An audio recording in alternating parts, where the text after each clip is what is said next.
Hey, Jerry. Hey, J-Rob. What time it is? It's time for the Jerry and J-Rob Cover It All show.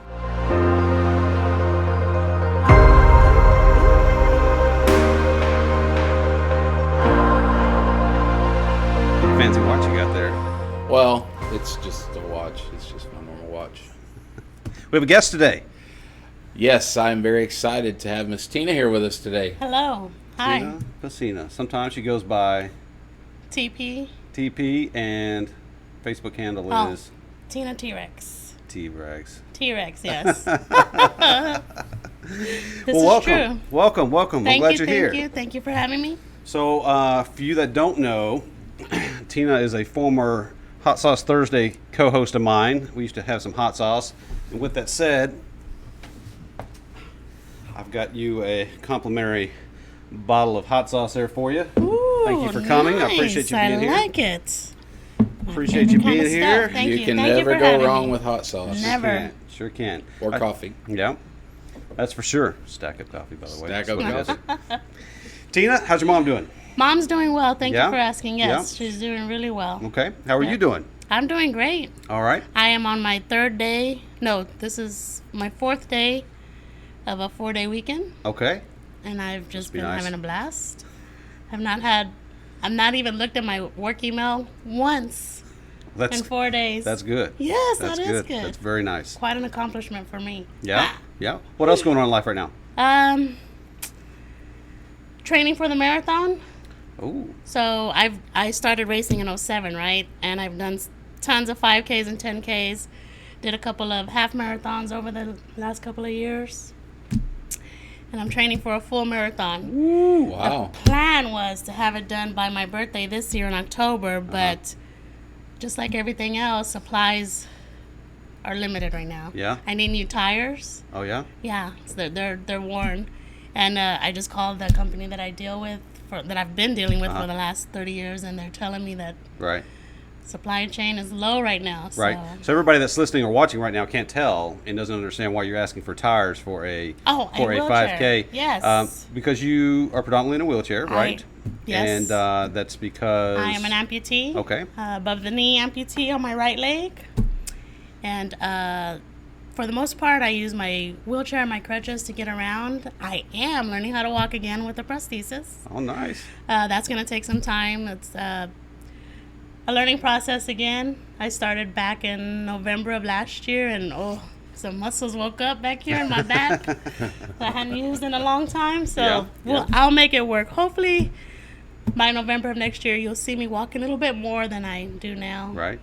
Well, that all goes to your attitude, which is part of the reason why I have found you and your posting and your stuff so I don't know, attractive. I don't know. It's inspirational. I think is the right word for it. That's the word I hear So all the time. I think a lot of people get a lot of stuff out of that and what you post and what's on your face right now, which is a huge smile.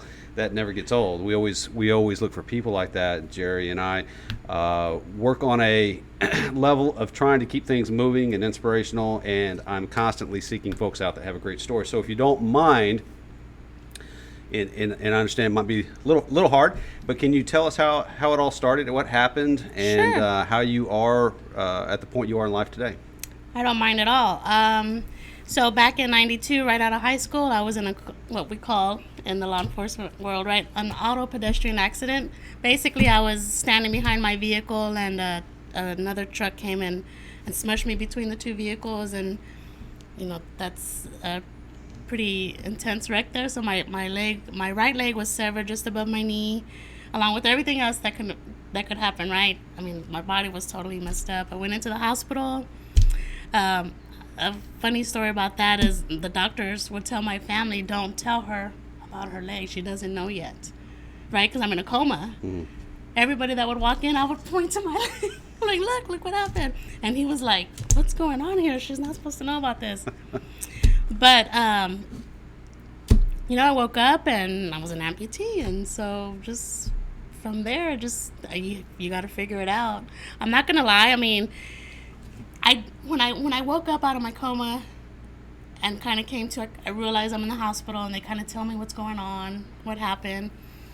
I guess in the beginning I didn't really pay much attention to the fact that I didn't have my leg anymore until the day that a few weeks in. So I get out of a coma. They put me in my own room, and then one day the bandage slides off, and that's when I broke down, and it was reality at that point. They brought a therapist in to talk to me, and we talked it out that particular day. I mean, this is 30 years ago, so I'm trying to remember everything. Right. But honestly, I think what helped me overcome everything was my family and friends. Like, not one day did they leave me alone to pity myself, if you will. The second I learned how to walk a few months later, so I went from in the hospital to inpatient rehab to outpatient rehab from October of 92 through December of 92. I mean, I was young, so I was able to heal quickly, right? Let me interrupt right there. Sure, jump in. So, going back to the wreck, you're hit. It's probably amazing that you were alive to begin with, right? For sure. I'm sure you had other injuries and other stuff, not just your leg. Yeah, my aorta ruptured. Right. Fractured Gosh. ribs. Your collapsed. aorta ruptured? My aorta ruptured. Wow. Yeah. I had a great cardiologist, evidently. Right. I had angels with me that day, because I should be. So they did surgery on all that as well? Yeah. Wow. I did not know that. So what I'm told, again, I don't remember everything. I guess because I was underage, I was 17 at the time, they hurry up and got a hold of my mom, and she had to go to the hospital quickly to sign off before they could do any kind of, I don't. Sounds weird. It's been so long ago. So she gets there, and they tell her she's either not going to make it, she'll be fine, or she'll be paralyzed when she wakes up. I mean, again, we were in a small sedan, 4-door sedan, and this big old company truck just smashes me so, Right. and throws me, and I was just a mangled mess. Right. And but I had great doctors that day, and I was put back together, and here I am. Right. So I like what you said a moment ago when you talked about as you were coming out of it and beginning to recover and things, you had a great network of support. Yes. From your family and your friends that would not let you quit, would not let you, as you said, have pity on yourself and sink down into a place where you couldn't come out of it. And you have a big smile on your face today, so that's great. And that is what I feel you need to grow out of it.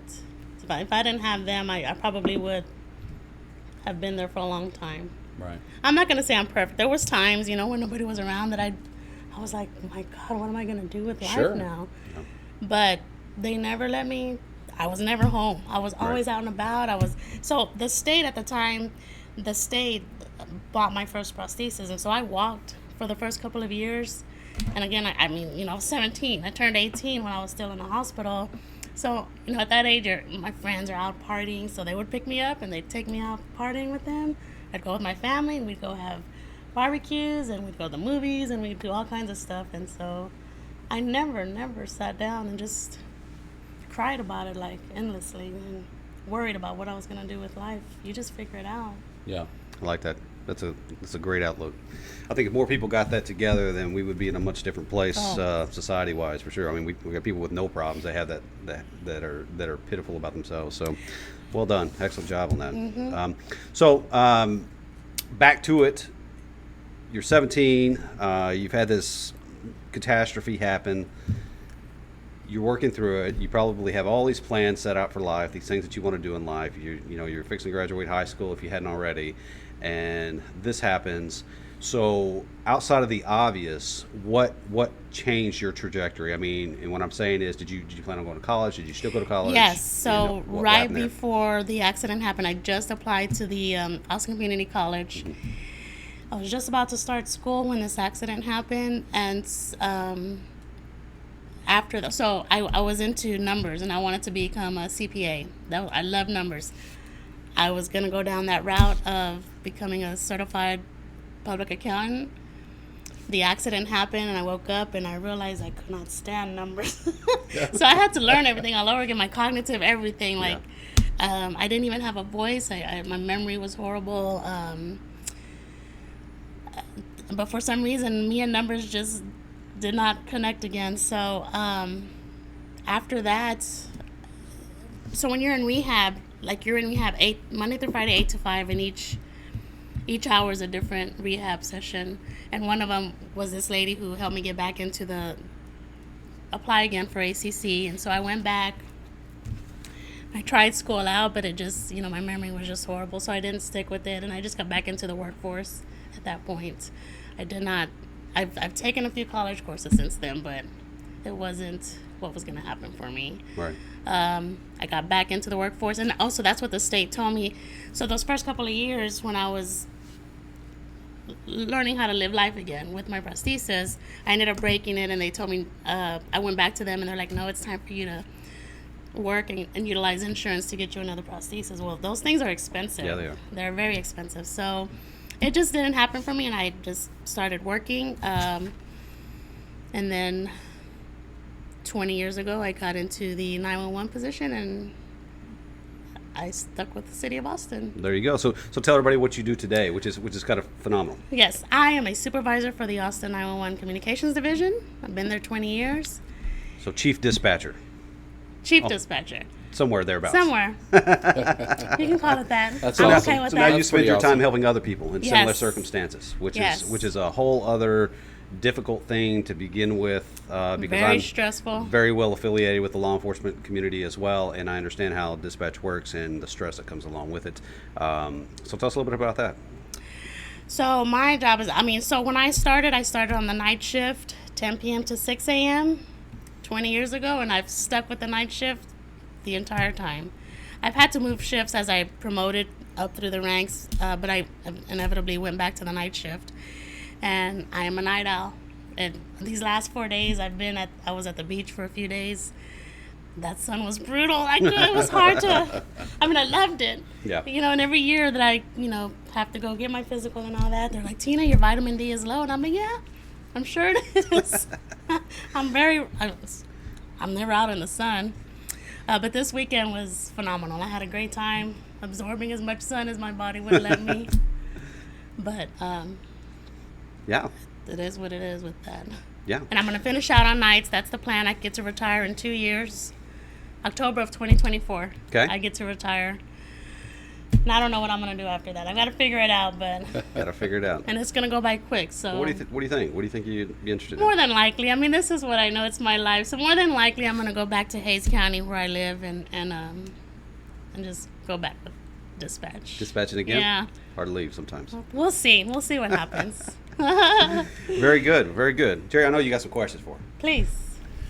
Well, it's just, your story is amazing, and what impresses me the most is how, as I said, you didn't sit down, you didn't give up. No. You didn't just quit and say, well, I have, and probably, most of the world would look at your situation and say, well, yeah, that's a great reason to quit or to limit yourself. And you just said, no, I'm not doing it. I'm not having it. It's not. I'm going to go forward and overcome and get some things accomplished in my life. And now you're training for a marathon. That's awesome. I started running in 2007 with the Austin Police Run Team, and I hadn't stopped. Except for COVID. COVID kind of stopped a lot of Yeah, things. COVID messed a lot of things up. Yeah. It certainly did. But so back in 2008, 2007, I started racing with the run team, and I just had a regular wheelchair, which It's hard to do. I did not realize that it was a regular, I wasn't thinking when I joined the team, I'm like, let's work out. And Sergeant Carey at the time was like, you got to do races and get you some medals. And I'm like, okay. So I go and do it. But I wish you could see that wheelchair. A year later, it was barely hanging on. Yeah. And then it dawned on me, this is just a standard wheelchair, like one that you get out of the hospital, right? So he told me, go shop around and we'll do some benefits and get you another wheelchair.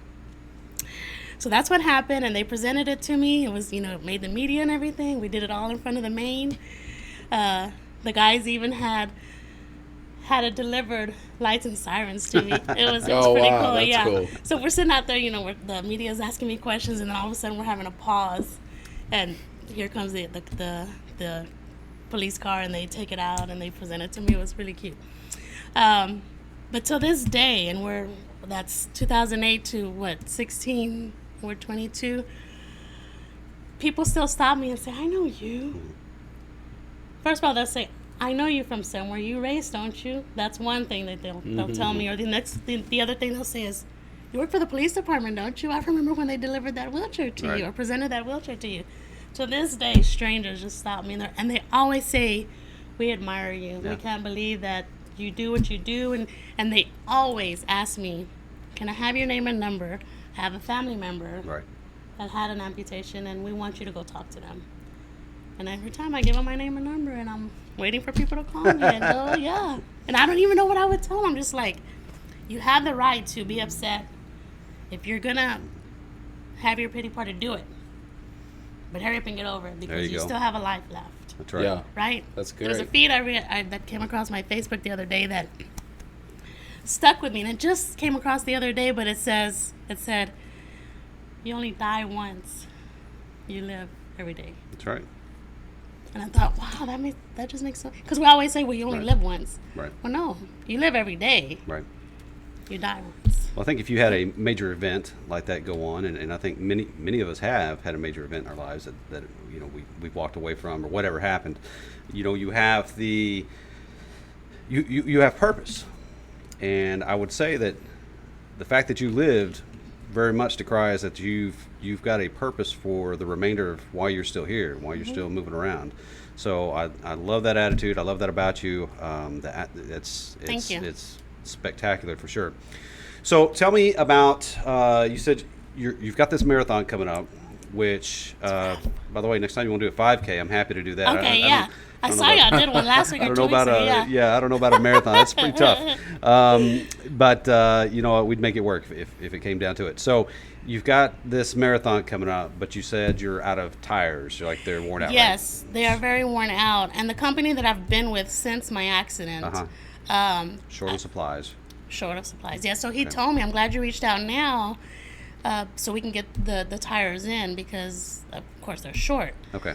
So the plan was to get it by, the plan, like I said, was to do my race by October for my birthday, but I might have to push it out, like I said, just until they get the tires. Okay. I don't know. Is there somebody else that has it, or another company that has it? You know what? I thought about it. I just hadn't had time to reach out to anybody else. I've been with them since the beginning. They've been awesome to me, and Right. I just hadn't Gotcha. checked with anybody else. But I need to hurry, because if they're not going to have them by then, I mean, who knows when they're going to get them. Right. So if you guys watching or listening knows of a good resource for Tina, please reach out. Send us an email, and we'll Please get do, you. We'll put you yes. guys in touch and get her fixed up. We would hate for her to be late for her marathon just because of poor tires. Yeah. NASCAR, somebody, they ought to have some tires somewhere for you. Get you moving again. Oh yeah, they're going to want me to represent on my wheelchair. No Yeah. problem. I'll do it. Yeah, yeah. Well, what else? You're full of stories. I'm sure you got something else. Oh my gosh, I could tell you so. You know, I always try to stay low key. I swear to you, I try to stay low key whatever I do, but inevitably something happens. I could be the wrong place or the right place, whatever you want to call it, at the right time, and somebody is asking me to do something, or Right. and it's always funny stuff. It's always funny. I can entertain you all day long with stories that. My friend, the clique that I hang around, they can tell you stories too of stuff that I told them, and they're like, "Oh my gosh, Tina, why are you?" And I'm like, "I don't know why me. It just happens." But ask me, what do you want? What do you think? What do you? I don't know. It's Oh your my story. You got to gosh. tell me. What do you got hanging out there? What's something that Jeez. sticks out to you that's funny or is unique? Well, my gosh, I don't know off the top of my head. You put me on the spot here. So I always liked watching you on Hot Sauce Thursdays Ha. with J Rob, because you were just smiling and laughing and a hoot and giving him a hard time, which Yeah. is what I liked about the whole thing. Right. Because I was usually spanking Yeah. everybody on Yeah. that one. So. He said, "What time is it?" Right? And I said, "Oh, It's Thursday. That's what you almost said, huh? "No, I was giving the time." Oh, man. Who did And he's that like, the other day? Somebody else did that. Oh, it was you. Yeah, that was you. Well, we did Hot Sauce Thursday. I forgot. I'm like, You're no, supposed to say Tina. it's Hot Sauce Thursday, and I'm over here all like, you know. So it's a 3:42 p.m. Time check. That was so She was in funny. dispatch mode. Time check, please. Dispatch. Yes. Yeah. Very good. Very good. Very Yeah, good. I don't know. I mean, I don't know. Okay. I can be a clown. I can tell you that much. I just love laughing and having a good time. And So your situation has probably placed you with an opportunity to help others that have gone through similar things or experiencing, other traumatic injuries. What is the most memorable thing that you have experienced as far as seeing? I don't know, maybe it was just somebody that a light came on when you spoke to them, and they thought, man, I can do something. I don't know. So just maybe share that story. like that. I said, so many people have stopped me and asked me for my name and number and asked me if I'll go and speak with whom. I mean, I'm talking from strangers to even some of our officers have stopped me and asked if I could go speak with a family member, and I'm just waiting for that phone call. Yeah. Like, I give it to them.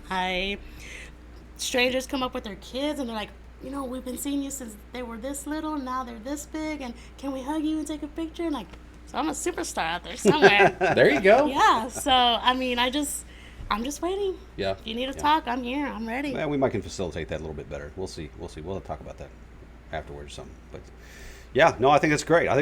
You got a great story. You got a great family. I think that's a big push of it. You've got, like I said, we come back to the same point of you didn't let it keep you down. You could have easily just moved over into Section 8 housing and stayed there and gotten your government check and just let it out for the rest of your life, and just do your thing and mope around. But instead, you chose to take the high path. You chose to do something that served others, and ultimately, just you living your life the way you do live it does serve others. People because are you've paying seen attention. That. Yes. Yeah, absolutely. Yeah. You see that people ask you about this stuff. They ask me, or when I go do my training, my I do like 2 or 3 miles every other day. I can't do it every day. But I usually run because I live in Kyle, so I live next door to Plum Creek. And have you ever been to Plum Creek? Mm-hmm. It's a hilly Right. neighborhood. Right. So I take advantage of those hills. And there's this one lady I see every now and then at HEB, and she'll stop me. She's like, I haven't seen you for a while. I'm like, oh, she's holding me accountable. I need to go out there and make sure I go get my runs in, because she's that's a whole other life lesson. yeah, Right there. Yeah. right there. She's like, we haven't seen you, Tina. And I'm like, oh, okay, ma'am, I'll be there soon. Like, I hope she's sitting out there at 7 o'clock in the morning, because that's the best time to run these days. Whoa, man, it's cooking out there lately. It's Yeah, too hot. Them so tires have been melting today. That's probably why they're so worn out. warm right now. But yeah, Yeah. I mean, the people are paying attention, and sometimes I don't realize it until they stop me, and they'll stop me at HEB or whatever stores I'm at. I'm like, I saw you running the other day. They give me a high five, and they're like, or they're driving by and they're like, giving me the thumbs up, and a lot of them like, I don't know how you do it, because I couldn't do it. Yeah, that's I'm like, something yeah, you can. we say all the time. Also, everybody's watching. You're influencing people and may never ever know it.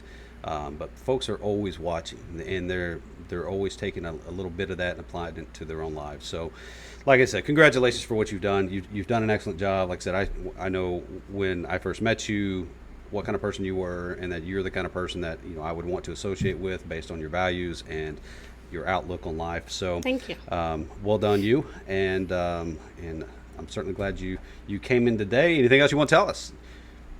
Stay cool. Stay cool, no doubt. Yes. Do you have any charitable foundations that you give to or would like to give to?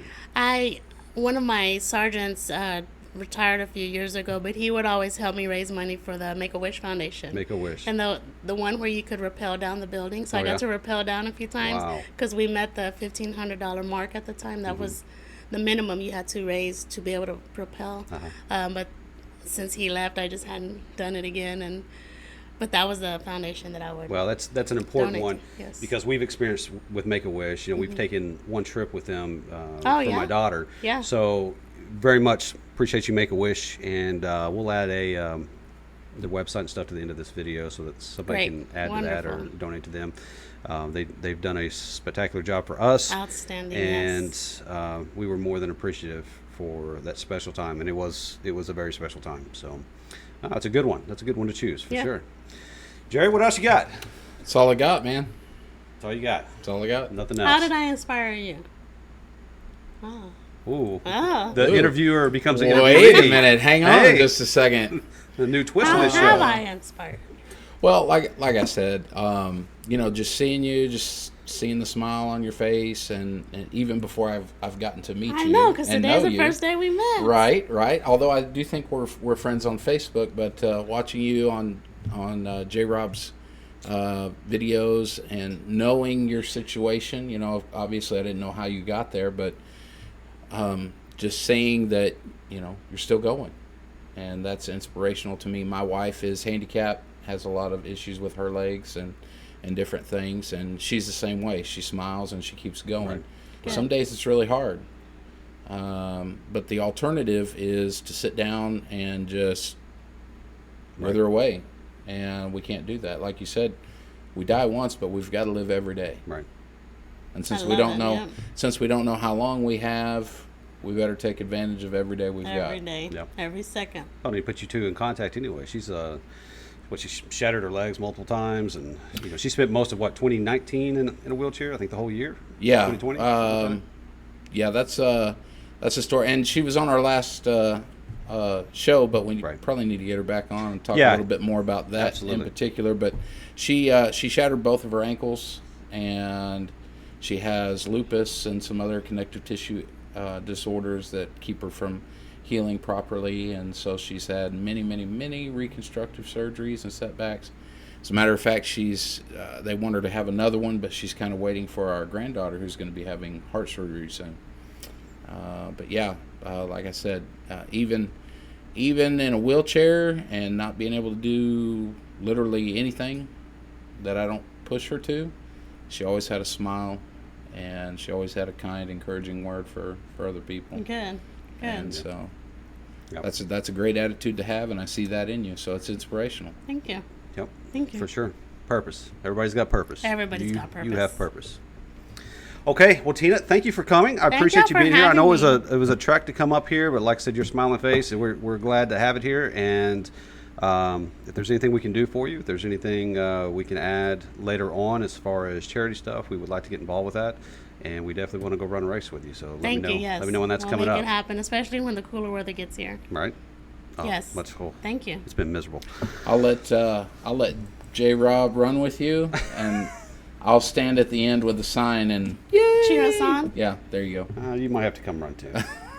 We've already got to climb a mountain peak. Remember that's from the last one. You keep signing us up for this stuff. You better get in check quick. I'm doing it, man. I've been on track. How and- much you lost So- this week? You think? Okay, so I'm not sure, but this is what I've concentrated on this. Well, because I went to get on the scale and it said battery, so like I couldn't. I was like, BATT. What does that mean? That's not a weight. FATT. It was No. BATT. Okay. But so what I've just I've got to go get some batteries. Long Okay, story short, let me but stop you real what quick. I've concentrated on is just being consistent, every day consistent. That's good. However, a 5K does not necessarily mean you have to run. Okay. Yeah, you can walk You it, You can walk trot it, jog it. Walk it. And it can take you as long as it needs to. And if I fall out, someone can roll me the rest of the way. As long We'll as make you it have work. your one, we'll make it work. You do not. I tell everybody that I try to recruit. Yeah.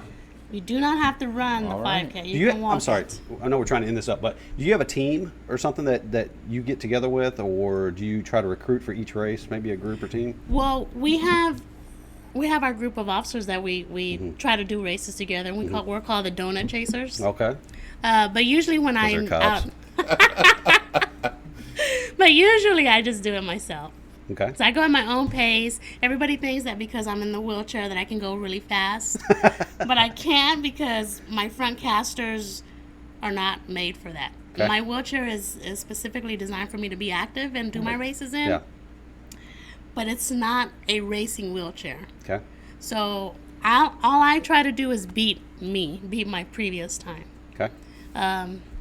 So just because I'm going down a hill doesn't mean I'm gonna go 100 miles per hour. And usually I just kind of focus, and I just kind of focus on me the whole time. And I mean, if people want to run with me, I'm all for it.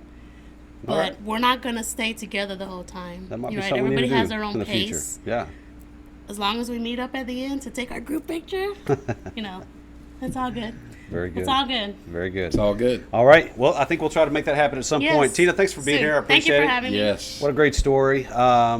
You know, if you've got a similar story, we'd love to hear about it. And you can reach us there at Jerry and J Rob Covered All at gmail.com. And if you're looking for some help in the motivational health area, you can find us on synergistic-strategies.com. We would love to get to know you, hear your goals, see how we can help you get there. That's all I got for today, guys. Bye. Till next week. See ya. Thank you.